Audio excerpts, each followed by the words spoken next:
одна персона, командир группы израильских летчиков, разбомбивших ядерный реактор в Ираке, полковник Зеев Раз.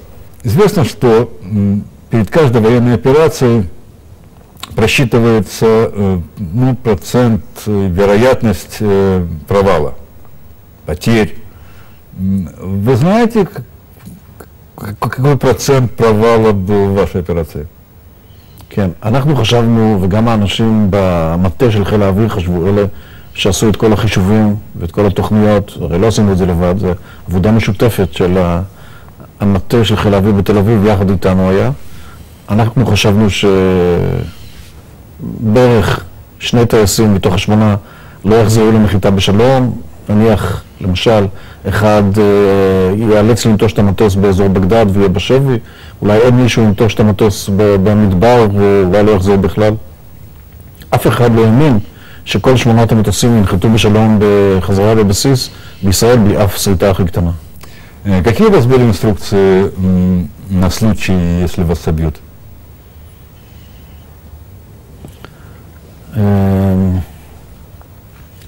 היה לנו דינרים עיראקים, כסף עיראקי בכיסים. אני לא חושב שהיה אפשר לעשות עם זה משהו, אבל הרעיון היה להתבסס על הסיפורים של מלחמת העולם השנייה. מי שזוכר איך שהטייסים האמריקאים והבריטים טסו מעל צרפת הכבושה על ידי הגרמנים, אז היה להם כסף צרפתי בכיסים, אז פה הרעיון היה לתת קצת ביטחון לטייסים שיש להם כסף עיראקי בכיסים. דינרים בעיניי זה היה מגוחך, אבל מכיוון שהמתכננים במטה בתל אביב חשבו שזה רעיון טוב, אז ויתרתי להם בדבר הזה, כי זה באמת לא היה דבר חשוב.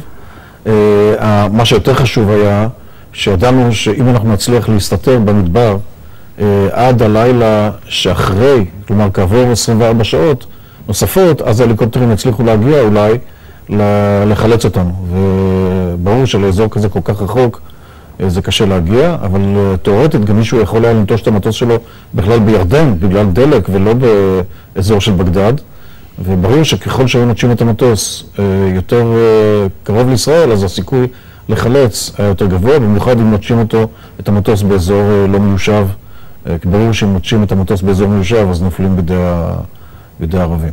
כמובן שמי שנופל בשבי היה צריך להשתדל מאוד להרוויח זמן ולא לספר דברים שמאוד מאוד סודיים. זה דבר, יש לזה דוקטורינות שלמות בחיל האוויר. אני למשל טסתי עם דיסקית, יש לטייסים עם דיסקית כזו ממתכת כמו לכל החיילים, שאם הם נופלים בשבי או נופלים בקרב, אז יודעים מי זה הבן אדם שנפל ומזהים אותו יותר בקלות. אז על הדיסקית שלי לא היה שם משפחה האמיתי שלי, אלא היה שם משפחה המקורי של המשפחה שלי שבאה מרוסיה, שזה לא היה רז, אלא זה היה ריז'יק, יודעים שזה ג'ינג'י למרות שאנחנו לא ג'ינג'ים.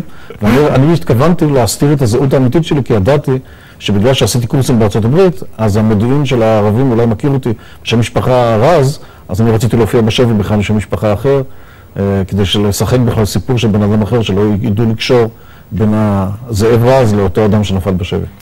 Говорят, еще Рафуль говорил, что вам бы надо привыкать есть финики, потому что это национальная русская еда. כן. זו הייתה בדיחה כזאת. הוא איבד את הבן שלו, שהיה טייס קרב גם כן, בתאונה ימים ספורים לפני המבצע. הוא נטש את המטוס שלו, מטוס כפיר, וזה היה בחודש מאי 1981, וכשהוא בא, אז כל ההתייחסות שלו אלינו הייתה באופן מאוד ברור התייחסות של אב שקול, ולא כל כך של הגנרל הקשוח שאנחנו הכרנו קודם.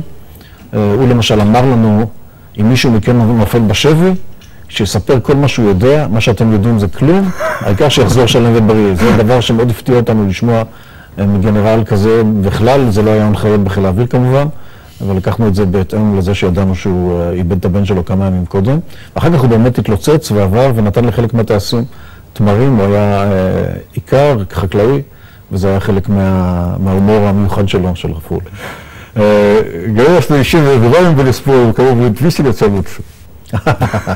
זה סיפור שאני שמעתי מטייסים אחרים, אני לא זוכר את הוויכוח הזה בינינו. זה מין הומור שחור של טייסים שחשבו על מה יקרה אם הם יפלו בידי העיראקים, אף אחד כמובן לא רצה להיות במצב הזה, ולמרבה השמחה זה לא קרה. Ну, в общем, вы боялись? אני לא פחדתי כי אני הייתי המוביל. אני זוכר כבר מלחמת יום כיפור שבאותם טיסות שהייתי מוביל, לא פחדתי בכלל, והטיסות שלא הייתי מוביל, שהייתי follower, כמו שאומרים, מובל, אז כן פחדתי, ויש הרבה מחקרים פסיכולוגיים שמראים שכל פעם שאתה אחראי על אנשים אחרים, לא משנה אם זה טייסים אחרים יותר צעירים, או הילדים שלך במקום של סכנה, אז אתה לא מפחד, כי אתה לא מרשה לעצמך לפחד, אתה בכלל לא חושב על זה. ורק כשאתה